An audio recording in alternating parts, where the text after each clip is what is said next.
It was a late evening when I received a strange phone call. The voice on the other end was unfamiliar, low, and urgent. "Meet me at the old bridge in an hour. Don't bring anyone, and don't tell anyone," it said before hanging up abruptly. I had no idea who it was, but something in their tone sent a chill down my spine. I wanted to ignore it, but a strange curiosity tugged at me. I grabbed my jacket and left, my mind racing with possibilities. What did they want from me? And why the secrecy? As I approached the bridge, the silence of the night seemed unnaturally thick. The faint sound of the river flowing below was the only noise breaking the stillness. I stood at the entrance, scanning the area for any sign of the mysterious caller. The wind rustled the leaves, and I felt the hairs on the back of my neck stand up. A shadow moved in the distance, making my heart race. I couldn't see their face, but I could tell they were waiting for me. The figure slowly stepped forward, and my heart skipped a beat. Who was this person? "You're late," the voice said from the shadows. It was the same voice as before, but now it sounded even more ominous. The figure stepped closer, and I finally saw their face, half hidden in the darkness. A tall man, dressed in all black, his features sharp and intense. "I didn't want to involve you, but things have changed," he continued, his eyes never leaving mine.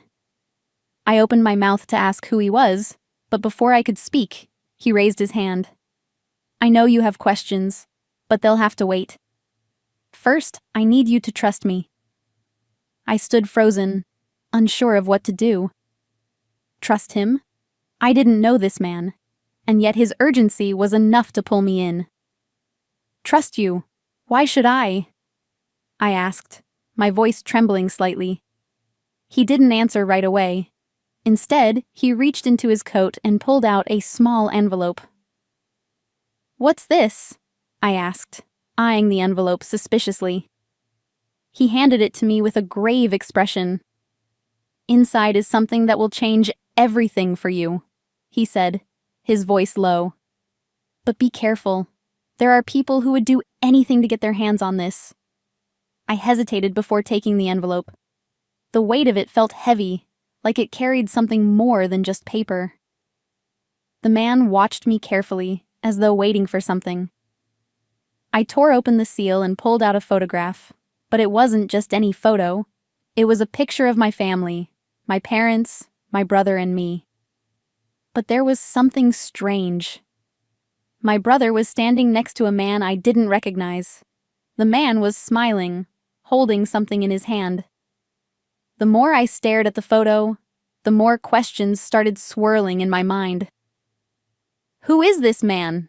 I demanded, looking up at the stranger. His face was unreadable. "That's someone you don't want to mess with," he said, his voice tense. "He's part of something much bigger than you realize." I felt my heart racing. "What do you mean? What does this have to do with me?" I asked, the confusion in my voice clear. The man sighed, clearly weighing whether to tell me more. "You're involved, whether you know it or not, and you need to get out of this, before it's too late." His words hung in the air like a threat. The air around us seemed to grow colder as I tried to process what he was saying. My mind was a blur of questions, but the man's next words stopped me cold. "Your brother is in danger. The man in that photo, he's not who he seems. He's dangerous, and he's after something that belongs to you." My stomach twisted. My brother? What could he possibly have to do with anything? "What do you mean he's after something that belongs to me?" I asked, my voice barely a whisper. The man hesitated, then spoke slowly, his eyes never leaving mine. "Your brother has something that can destroy everything. You don't know it, but it's connected to your family's past. You've been kept in the dark for a reason." My head was spinning, and I felt a wave of dizziness overcome me. "No, that's impossible," I said, stepping back. You don't understand. There's nothing my family is hiding. The man's eyes darkened. You don't know everything, do you? You never have. The truth is buried, and it's time you found out before it's too late. His words cut through me like a knife. I needed answers, but I wasn't sure I was ready for them. What should I do? I asked, feeling a sense of dread wash over me. The man stepped forward, his face inches from mine. You have to find your brother. He's already in too deep, and you're the only one who can help him. There's a much bigger picture at play here. If you wait, it might be too late to save him. My mind raced as I tried to understand what he was telling me. But how do I find him? Where do I start? I asked, feeling lost. The man gave me a hard look. You have to trust me and follow the clues. The man handed me a small key, the kind you'd use to open a locker. This key will open a locker at the downtown train station. Inside, you'll find the next piece of the puzzle. But don't tell anyone. You can't trust anyone right now. I took the key from him, my hand shaking. And what about you? What happens next? I asked, looking back at him. His face softened slightly, but there was still an edge to his tone. I'll be watching from the shadows. If you need me, you'll know where to find me. With that, he turned and disappeared into the night. I stood alone at the bridge, my heart pounding. The key felt like a weight in my hand, heavy with the promise of answers I wasn't sure I wanted to hear. Slowly, I made my way to the downtown train station, the quiet streets stretching before me like a maze. The key seemed to burn a hole in my pocket, and I couldn't shake the feeling that I was being watched. Every footstep behind me sent a jolt of panic through my chest. I couldn't stop now. I had to find the locker, but I had no idea what I was about to uncover. When I reached the train station, the familiar clatter of trains and the scent of old newspapers filled the air. I walked through the station, my footsteps echoing off the walls as I searched for the locker. The place was empty at this hour, the perfect setting for something to go wrong. My fingers brushed over the cold metal of each locker until I found the one that matched the key. I turned it, and the lock clicked open. Inside was a file, thick with papers. I pulled it out, my hands trembling. What secrets would I find in this file? The file was full of documents, some old, some recent. The first page was a photograph of my family, but this time the man in the photo was not a stranger.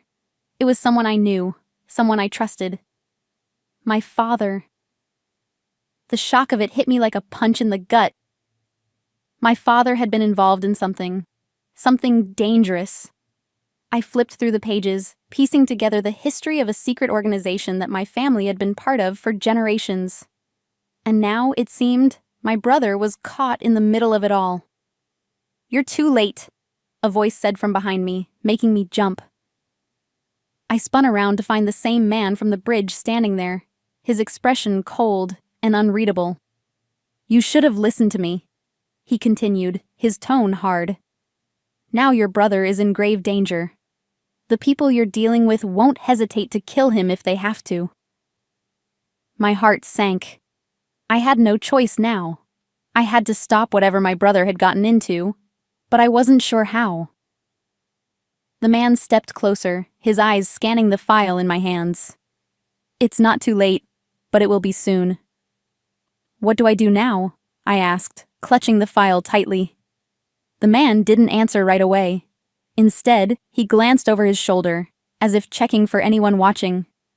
There's a safe house, a place where you and your brother can hide. But it's not safe to go there alone. His words were sharp and urgent. I'll take you there, but you need to understand. This is bigger than you think. If you're not ready to fight, then turn back now. Once you're in, there's no going back. I felt a surge of determination. I couldn't turn back now. I had to save my brother.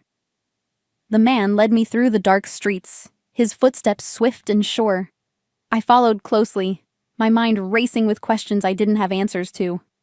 But no matter what, I had to find my brother and stop whatever was happening.